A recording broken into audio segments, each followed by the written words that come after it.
মিতা আপা, অনেকক্ষণ হয়ে গেল, অনেক কথা বললাম। নিচে আবার রোমিও ভাই বসে আছে, এখন আমার যাওয়া দরকার। কুসুম, তোমার সাথে একটা জরুরি কথা ছিল, সেই জরুরি কথাটাই তো বলা হলো না। কি কইতাছো? এতক্ষণ ধরে এত কথা বললা, তুমি আসল কথাটাই বললা না। আচ্ছা ঠিক আছে, কও কি বলবা।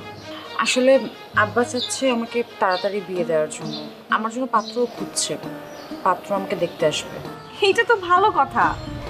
তুমি আর ভাইয়ার জন্য কতদিন অপেক্ষা করবা? বিয়ে কইরা ফেলাও, আমরা কোনো কিছু মনে করবো না।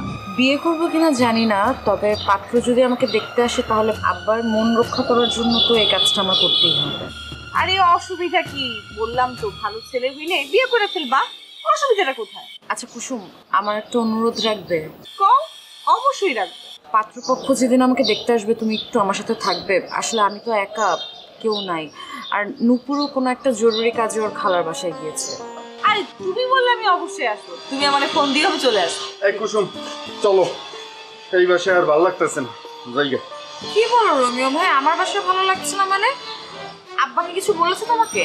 আরে না, তোমার আব্বা কি বলবে? সে তো মাটির মানুষ, অমায়িক মানুষ, কিন্তু তোমার চাচা, সে তো একটা খাচ্চর লোক।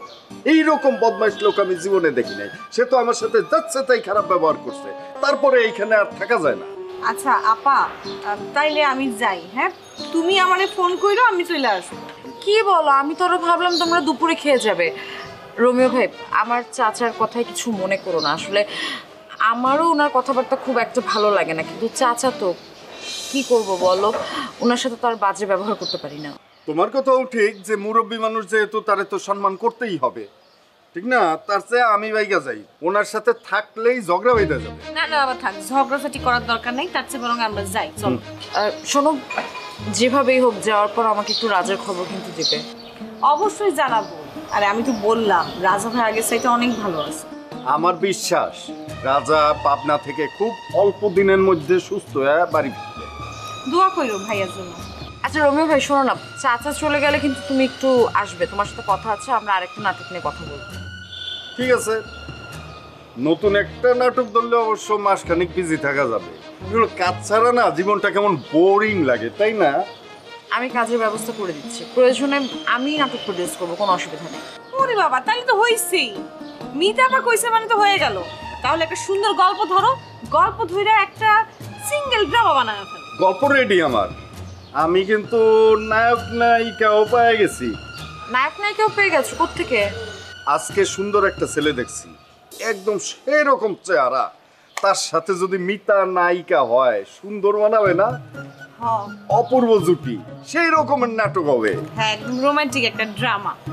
আপা আসলেই সুন্দর একটা ছেলে, তুমি যদি রাজি হও তাহলে তোমাদের জুটি খুব সুন্দর মানাবে। এইরকম হলে আমি অভিনয় করবো, আমার কোনো অসুবিধা নেই। বাবা বাবা বাবা, তাহলে রহমান চাচারে অন্তত একটা ধন্যবাদ দেওয়া উচিত। সে খারাপ ব্যবহারটা না করলে আমি এইখানে আসতাম না, মানে তোমার সাথে দেখা হইতো না, কথা হইতো না। আমি একটা সুন্দরী জুটি পেলাম, যেমন নায়ক তেমন নায়িকা। আচ্ছা এবার অনেক কথা হয়েছে, চলো আপা আসি। যাও, সাবধানে। তাহলে কথা হচ্ছে, দেখা হচ্ছে।